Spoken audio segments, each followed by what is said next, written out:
बड़ी खबर से शुरुआत करते हैं। मिल्कीपुर में 11 बजे तक 29.8% मतदान हो गया है। तो मिल्कीपुर के मतदान को लेकर ये बड़ी खबर आपको बता रहे हैं।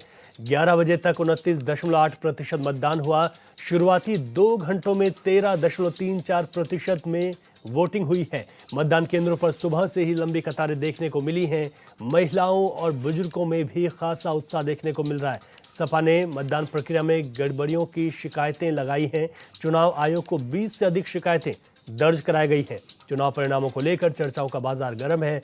3,70,829 वोटर्स आज अपने मत का प्रयोग कर रहे हैं। मिल्कीपुर उपचुनाव को लेकर बड़ा अपडेट आपको बता रहे हैं। चुनाव परिणामों को लेकर चर्चाओं का बाजार तो गर्म है ही, लेकिन अच्छी बात है कि महिलाओं और बुजुर्गों में भी खासा उत्साह देखने को मिला है। शुरुआती 2 घंटों की बात करें तो 13% से अधिक मतदान यहां पर हो गया था। मिल्कीपुर में 11 बजे तक का जो मतदान प्रतिशत सामने आया वह करीब 30% है, 29.8%। शुरुआती 2 घंटों में भी अच्छा मत प्रतिशत यहां पर देखने को मिला। मतदान केंद्रों पर सुबह से ही लंबी कतारें देखने को मिली हैं। महिलाएं हों, बुजुर्ग हों, सभी लोग अपनी भागीदारी निभा रहे हैं। लेकिन एक अपडेट ये भी है कि समाजवादी पार्टी ने मतदान प्रक्रिया में गड़बड़ियों का आरोप लगा दिया और चुनाव आयोग को 20 से अधिक शिकायतें दर्ज कराई हैं। अब चुनाव परिणामों को लेकर चर्चाओं का बाजार गर्म है। आपको बता दें कि मिल्कीपुर में 3,70,829 वोटर्स अपने मत का प्रयोग कर रहे हैं।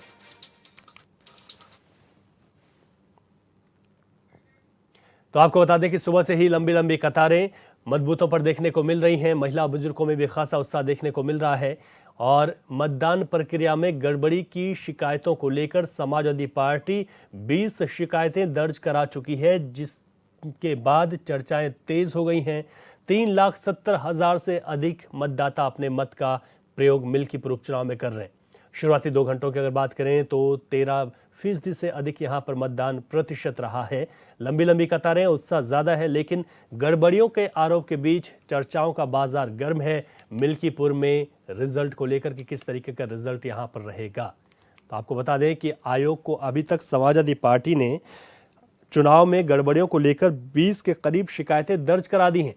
ऐसे में यह देखना होगा कि आयोग की ओर से इन शिकायतों पर क्या कुछ संज्ञान लिया जाता है। हालांकि लगातार मिल्कीपुर में जो उपचुनाव है उस पर वोटिंग जारी है। 3,70,000 से अधिक मतदाता हैं जो अपने मत का प्रयोग कर रहे हैं, लेकिन इसी बीच मतदान प्रक्रिया में कई तरीके की गड़बड़ियों का आरोप समाजवादी पार्टी लगाते हुए नजर आई है। अभी तक 20 के करीब शिकायतें चुनाव आयोग को समाजवादी पार्टी ने दर्ज कराई हैं। तो 11 बजे तक 29.8% मतदान मिल्कीपुर में हो चुका है। नया आंकड़ा भी जल्द सामने आएगा। तो महिलाओं और बुजुर्गों में भी खासा भागीदारी देखने को मिली है। मिल्की उपचुनाव को लेकर समाजवादी पार्टी हो, भारतीय जनता पार्टी हो, अन्य दल हो, पूरी ताकत झोंके हुए हैं। लेकिन जनता किसको आशीर्वाद देगी ये देखना होगा। आज जो प्रत्याशी चुनावी मैदान में हैं उनका भविष्य कैद हो रहा है मतदान देकर। मिल्कीपुर की जनता अपना आशीर्वाद दे रही है, लेकिन ये आशीर्वाद किसको मिल रहा है इसके लिए इंतजार रहेगा परिणाम के दिन का। सुबह से ही लंबी लंबी कतारें लगी हुई हैं। सभी में खासा उत्साह देखने को मिल रहा है।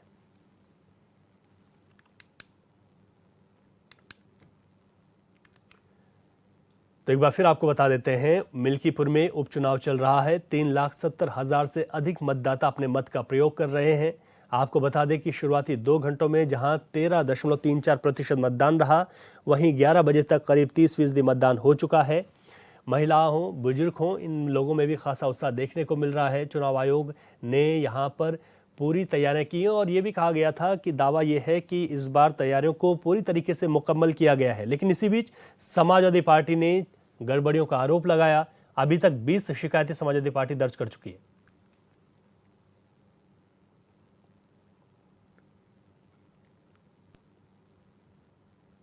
विस्तार से जानकारी के साथ हमारे संवाददाता राशिद आरिफ इस वक्त हमारे साथ जुड़ चुके हैं।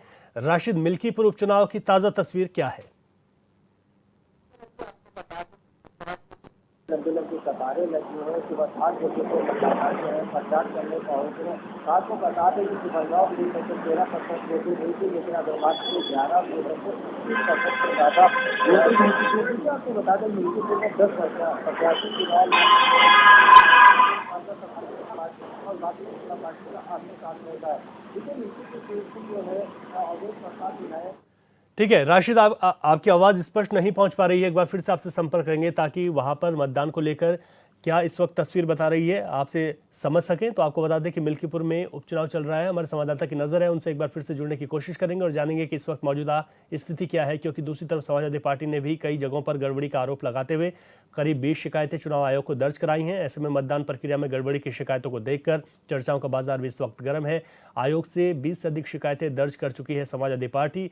इन गड़बड़ियों को लेकर अब क्या कुछ होगा, इस पर क्या परिणाम सामने निकल कर आएंगे, ये देखने वाली बात होगी। हालांकि अभी तक करीब 29.8% जो मतदान है वो हो चुका है और ये 8 घंटे का परिणाम है, यानी कि अभी मतदान का ताज़ा अपडेट भी लेंगे। और ताज़ा जानकारी के साथ हमारे संवाददाता राशिद आरिफ एक बार फिर से हमारे साथ जुड़ चुके हैं।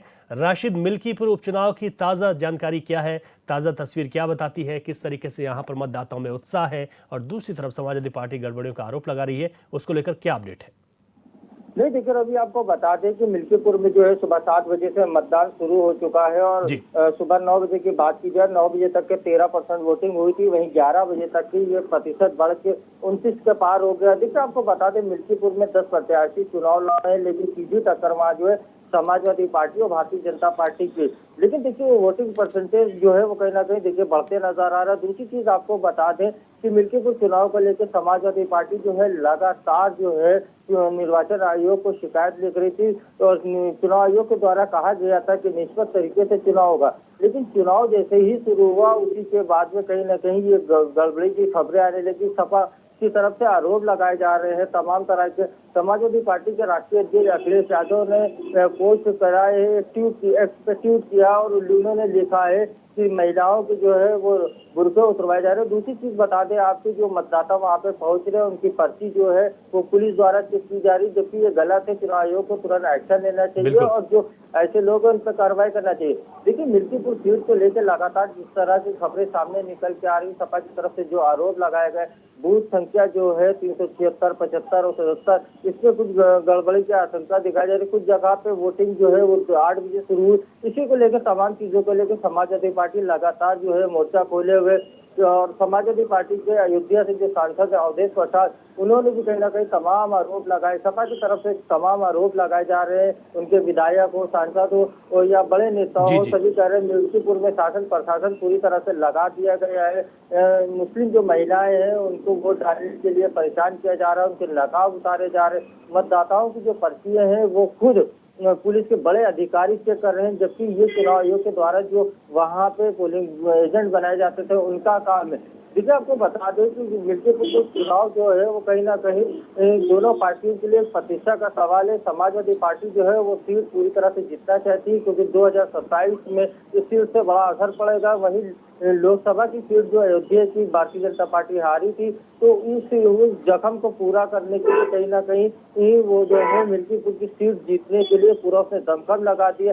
कहीं ना कहीं ये देखिए एक चीज भी थी और मुख्यमंत्री योगी आदित्यनाथ लगातार उस सीट को मॉनिटरिंग कर रहे थे, उस सीट पर नजर बनाए थे और लगातार वहाँ पे जनसभाएं कर रहे थे।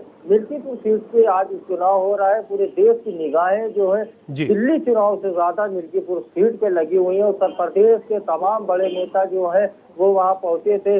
ब्राह्मण वोट की अगर बात की जाए तो 3 लाख से ज्यादा वोट है, तो उनको साधने के लिए खब्बू सिंह को लगाया गया था। वहीं अगर बात की जाए अयोध्या में जो दलित लड़की के साथ में जिस तरह की जघन्य घटना हुई थी, उसको लेकर अवधेश प्रसाद ने एक इमोशनल कार्ड खेला था। ये माना जा रहा है कि उस कार्ड से उनको बड़ा फायदा मिलेगा। लेकिन आपको बता दें कि जिस तरह से वहाँ की सियासत देखने को मिली है, क्योंकि कैंडिडेट जो है सपा के हो चाहे बीजेपी के हो, दोनों ही पार्टी समाज से आते हैं और पार्टी समाज का एक बड़ा तबका जो है वहाँ पे है जिसका 1 लाख के आसपास वोट है। तो कहीं ना कहीं नजर ये भी बनी हुई है कि अगर पार्टी समाज का वोट जिसकी तरफ बैठता है और वो कहीं ना कहीं उसको फायदा चुनाव में मिलेगा।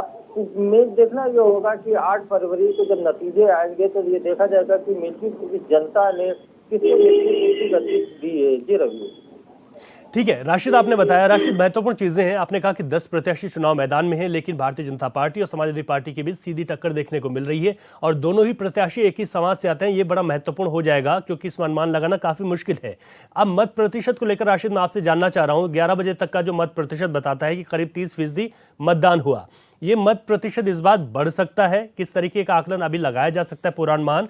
साथ ही साथ मत प्रतिशत अगर बढ़ता है तो किसको फायदा, किसको यहाँ पर नुकसान होगा? और ऐसे में जो अन्य प्रत्याशी हैं यानी कि समाजवादी पार्टी, भारतीय जनता पार्टी को छोड़कर 8 और, वो किसका चुनावी समीकरण यहाँ पर बिगाड़ सकते हैं? आपको बता दें कि जिस तरह से उस चुनाव में मतदान होता है तो अक्सर ये देखा गया है कि मतदान जो है बहुत ही कम होता है, लेकिन सुबह 11 बजे तक जिस तरह से 30% वोटिंग हुई है तो ये माना जा रहा है कि शाम तक के 5 बजे तक की जो वोटिंग होना है, जो चुनाव आयोग की तरफ से गाइडलाइन जारी की है कि 5 बजे तक के वोट डाले जाएंगे। उसके बाद में जो कतार में खड़े होंगे वो जब तक के वोट नहीं डाल पाएंगे तब तक के वोटिंग बंद नहीं होगी। तो ये माना जा रहा है कि वोटिंग परसेंटेज जो है वो 60 से 65 जाएगा। और दूसरी चीज आपको बता दूं कि वोट परसेंटेज अगर ज्यादा पड़ा तो ये मान के चलिए कि इसका फायदा कहीं ना कहीं जो है वो समाजवादी पार्टी को मिलेगा, क्योंकि देखिए सत्ता जब होती है तो सत्ता में ये भी होता है कि जब सीट वहां पे जो जीती होती है जो पार्टी, दोबारा जब उपचुनाव होता है तो वोटिंग परसेंटेज जो पैटर्न गिर जाता है। लेकिन ये भी कहा जा सकता है कि देखिए ये सपा के लिए फायदा हो सकता है तो बीजेपी के लिए भी फायदा हो सकता है, क्योंकि बीजेपी के जो बड़े नेता है वो तमाम नेता अयोध्या में मिल्कीपुर में मौजूद थे, लगातार वहाँ कैंपेनिंग कर रहे थे। मुख्यमंत्री खुद नजर बनाए हुए थे, मुख्यमंत्री ने कई दौरे किए, सभाएं की हैं। तो वोटिंग परसेंटेज बढ़ता है तब भी ये नहीं कहा जा सकता है कि वहाँ पे कौन जीत रहा है। बिल्कुल, जीत हार कर जो मार्जिन है वो कहीं ना कहीं बहुत ज्यादा अंतर का नहीं होने वाला है कि जिस तरह से 30,000 40,000 का अंतर होता था वो अंतर देखने को नहीं मिलेगा। बड़ी कांटे की टक्कर यहाँ वहाँ पे देखने को मिलेगी। और कहीं ना कहीं जिस तरह से वर्चस्व की एक बात अगर की जाए तो 9 बार अवधेश प्रसाद वहाँ से विधायक रहे, तो इसका बेनिफिट भी उनके साथ रहेगा, क्योंकि हर बार जो पार्टी समाज के जो वोटर है वो उनकी तरफ शिफ्ट होता था। क्या इस बार वो उसको शिफ्ट कराने में अपनी तरफ कामयाब हो पाएंगे, ये देखने के लिए बड़ी बात होगी। जी रवि। बिल्कुल राशिद, आपने पूर्वानुमान बताया, परिणाम क्या होंगे इसके लिए इंतजार करना पड़ेगा। आप नजर बनाए रखेगा, शुक्रिया आपका। आगे बढ़ते हैं, लखनऊ से मिल्कीपुर उपचुनाव को लेकर ही एक और बड़ी खबर आपको बता दें। मिल्कीपुर उपचुनाव के लिए मतदान जारी है। सपा सुप्रीमो अखिलेश यादव ने मतदान की एक तस्वीर साझा की। तस्वीर में अयोध्या के एसएसपी पहचान पत्र चेक कर रहे हैं।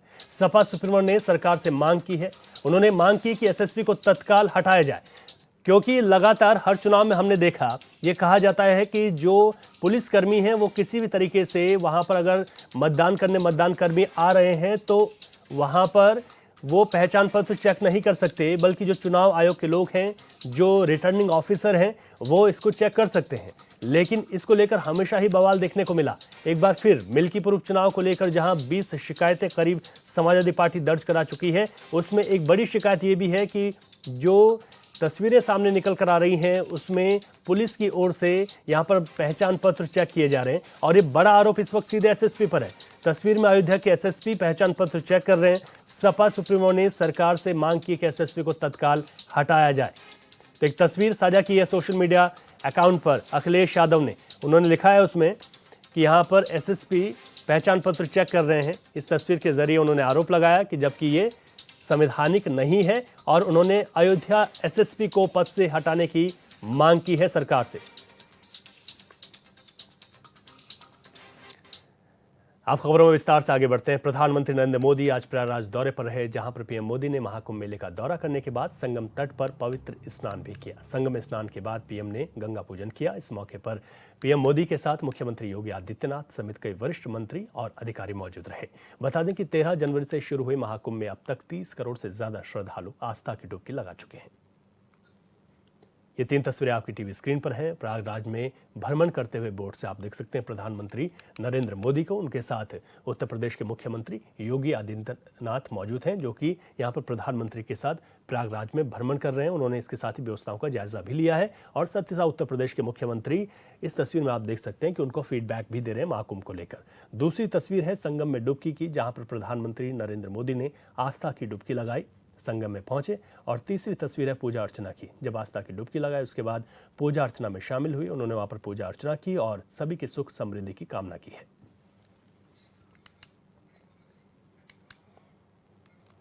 आगे बढ़ते इस वक्त रामपुर से बड़ी खबर मिल रही है। आजम खान की मुश्किलें बढ़ सकती हैं। 18 साल पहले दर्ज मुकदमे की दोबारा से जांच होगी। तो ये बड़ी खबर आपको बता रहे हैं, जहां पर आजम खान की मुश्किलें बढ़ चुकी हैं।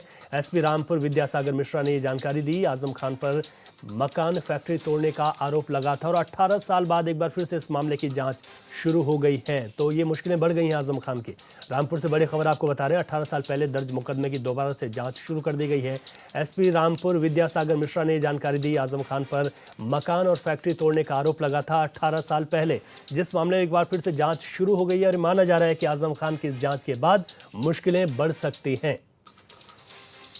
तो यहां पर मकान और फैक्ट्री तोड़ने का ये आरोप था, 18 साल पहले का ये आरोप, जिस पर एक बार फिर से जांच शुरू कर दी गई है।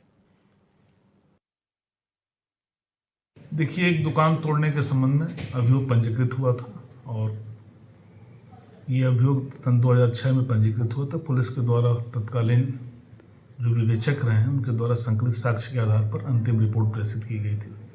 माननीय न्यायालय में विचारण के दौरान वादी के द्वारा दिए गए प्रोटेस्ट पिटीशन के आधार पर माननीय न्यायालय द्वारा पुलिस द्वारा प्रेषित अंतिम रिपोर्ट को अस्वीकृत करते हुए अग्रिम विवेचना के आदेश दिए गए हैं।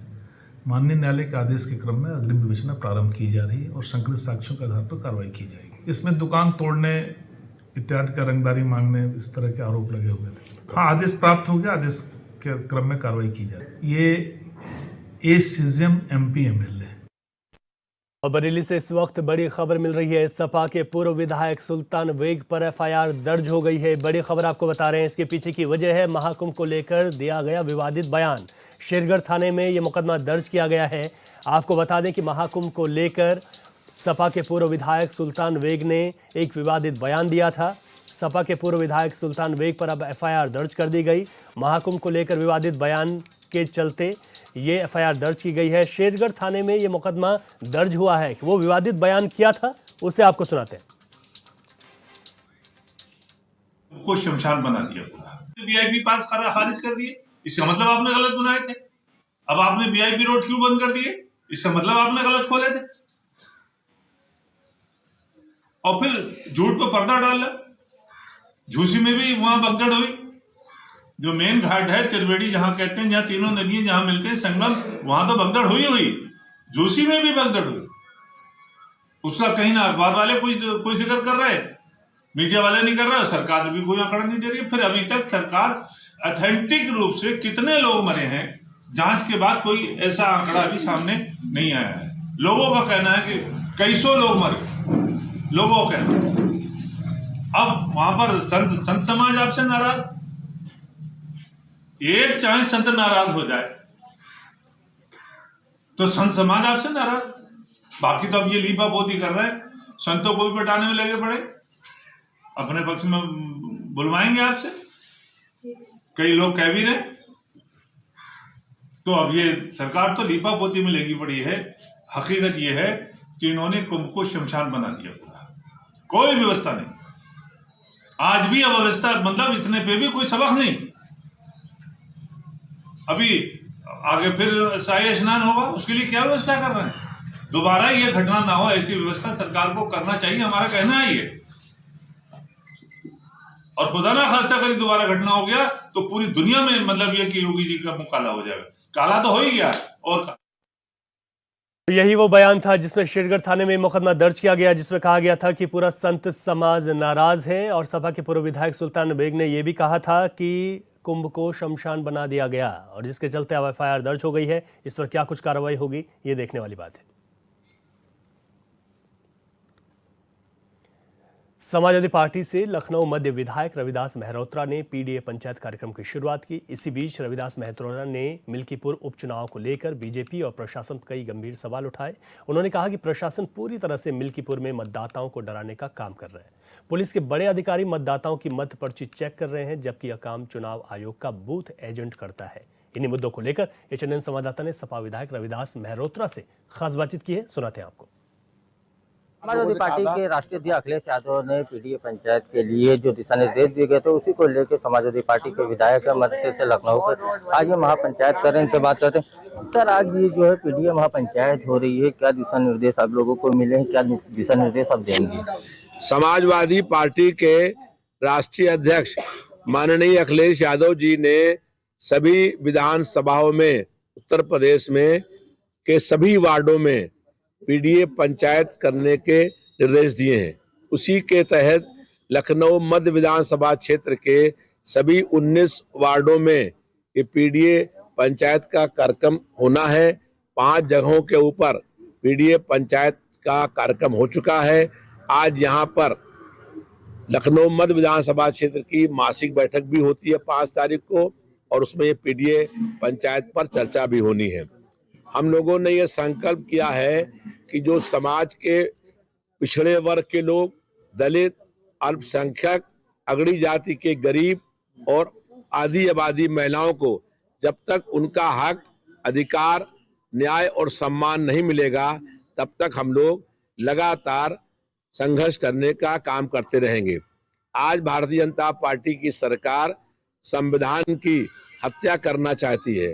हम लोगों ने संकल्प किया है कि हम संविधान को बचाने के लिए, लोकतंत्र की रक्षा के लिए हर कुर्बानी करने को तैयार हैं। सर, मिल्कीपुर में चुनाव हो रहा है, आज मतदान जो है वो सुबह से शुरू हो गया। मतदान को लेकर कई खबरें भी आई हैं, ट्वीट भी हो रहे हैं। राष्ट्रीय अध्यक्ष ने आपके किया है ट्वीट कि वहाँ पुलिस जो है मतदान पत्र की जो है महिलाओं की चेक हो रही है, उसको लेकर क्या कहेंगे? आज मिल्कीपुर विधानसभा का उपचुनाव हो रहा है।